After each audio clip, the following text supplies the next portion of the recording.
26 News at 5 starts now.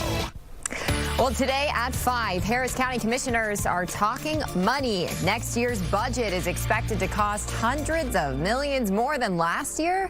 How will it affect taxpayers? Plus, a man accused of opening fire on drivers in Northeast Houston is facing several charges. What police revealed. And an egg recall has been elevated to the highest risk level. We're speaking with a food expert about the string of recalls that we've been seeing. So let's get right to it. Well, what stays, what gets cut, and could taxpayers eventually be asked to pay more? We don't want that. Harris County commissioners spent hours today working through a proposed budget of nearly $3.1 billion. We're talking big money here. Fox 26's Karis Belger is live downtown with a look at some of the biggest costs driving that number up. Karis. You're right, Caroline. We are talking big money here. But the thing to remember is this is very much still a proposed budget. The proposed budget now sits at $3.1 billion. And that's $327 million more than last year. So commissioners have spent the entire day discussing what will stay, what may go, what they can cut, what they can reasonably still fund, and obviously where they are going to find more money to fill in that $181 million shortfall. So just to give you a little bit of an idea about the last year's budget compared to this year's budget, as I mentioned, $3.1 billion, $327 million more than last year. The biggest cost drivers are health care, law enforcement pay and vacancies, and restoring previous one-time funding. So that's a grant. That's federal funding that was coming in. That's the sale of buildings, things like that. And some of the biggest drivers have been exactly those costs. That last part is important because County Judge Lina Hidalgo says that using money that's only available one time, say when a building is sold once, is not a way for the county to operate in a fiscally responsible way. And she says that's one of the main things she's concerned about as we continue to have conversations about the upcoming budget. You can't have a one-time line item in the revenue that pays for continual expenses. So that's why we call it a structural deficit. That assumes that we will select the higher tax rate as allowed by law. If we were to select a lower one, then we would need to figure out how else to cut. And so what I want to do is just bring residents along through this process because and fees already came up today. We're sort of, I think some of us tried to kick the can down the road, and unfortunately the road kind of ended sooner than expected. All right, well, she said a lot there, but she didn't answer my question, Karis. Are we, the taxpayers in Harris County, going to see a tax hike?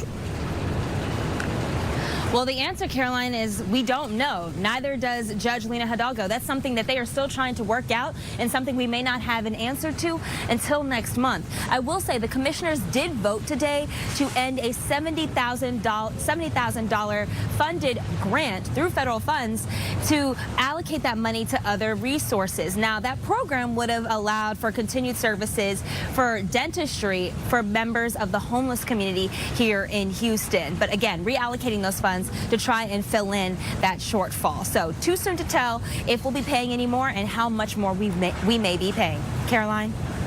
All right, Karis, we'll be watching that closely. Thanks for that update. Meantime, Rashi Vats is joining me with some of our top stories. And Rashi, on Friday, yes, we reported on a wild, crazy story that could have been much, much worse, involving a gun, people shot, and fishnets. Yes, so this happened over in Northeast Houston, and police have filed charges against this man that was shooting at drivers in Northeast Houston, like I was saying. He was in the median, and you can see we had to blur out some of his body because he was naked, had fishnets on, and I believe that was it.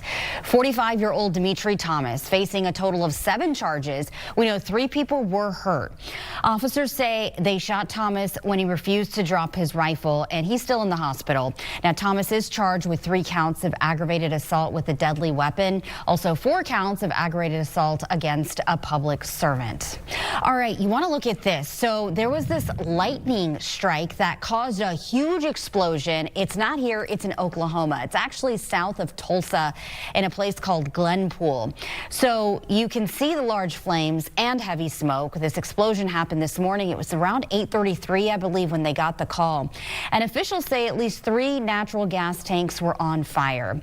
People in surrounding businesses and homes were forced to get out of there, and then the nearby schools, they were sheltering in place. So can you imagine having a kid in one of those schools and the parent just obviously very concerned?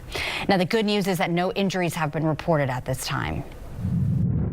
Everyone is in serious for cardiac arrest, Justin Milwaukee. Overdose, CPR is in progress. Ugh, Rashi, this story breaks my heart. That's part of a 911 call to the home that actress Hayden Panettiere was in.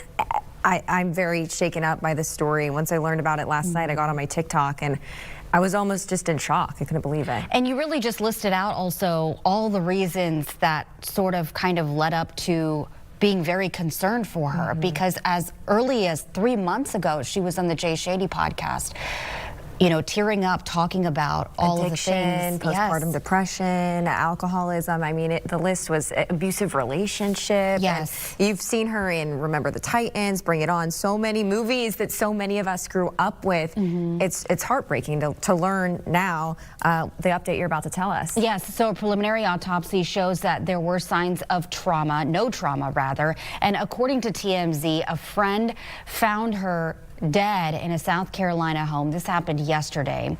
Her father, Skip, did release a statement saying, quote, "It is with profound sadness that we share the tragic passing of our beloved Hayden." The actress got her start as a child star, and she was known for her roles as Claire Bennett on the series Heroes, also Juliet Barnes in the show Nashville.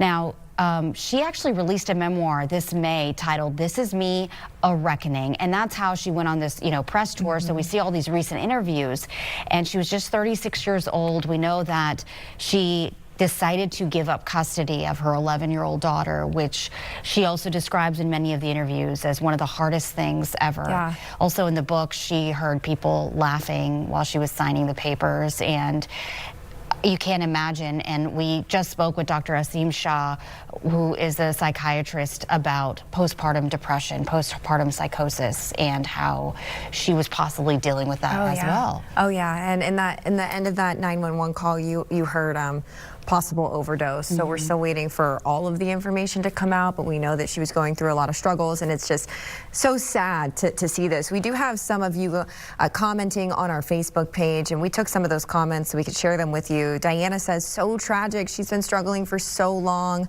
Maybe she can rest in peace now." Here's another one. Josie saying, "Y'all, her brother died at 28 of complications from a heart abnormality. This could very likely be genetic." And again, nothing has come out definitively. Right, yeah. Michelle says that I've never been shocked for celebrities, but I'm shocked. I feel that. I totally feel that. Nancy saying, "So sad. Hope she has peace." Ugh. This one is from Marcy. "So sad. Broke my heart. I love her. God bless her heart. R.I.P. sweet, beautiful angel." She has such a huge fan base, you know. It's like you wonder if these celebrities really know how many people out there love them and root for them. 'Cause it's so easy to hear all the noise and the negative, but truly Hayden Panettiere was so well loved by so many. So it's just a sad story that many of you woke up to this morning. I saw it late last night, so very sad. Definitely. Thanks, Rashi.